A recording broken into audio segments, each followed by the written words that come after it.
What am I making on the Traeger today? I'm about to show you. Beer can chicken on the Traeger. If you've never made it before, it is a foolproof, juicy way to make your chicken. I love this particular chicken because it has full flavor, because it was treated nicely and fed well.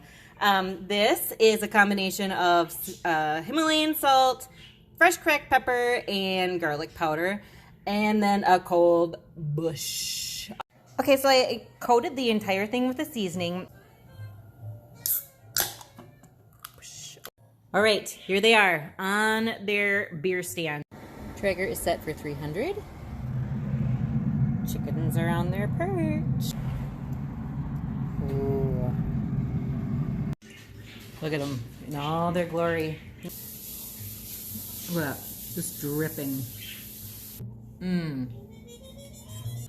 Yes?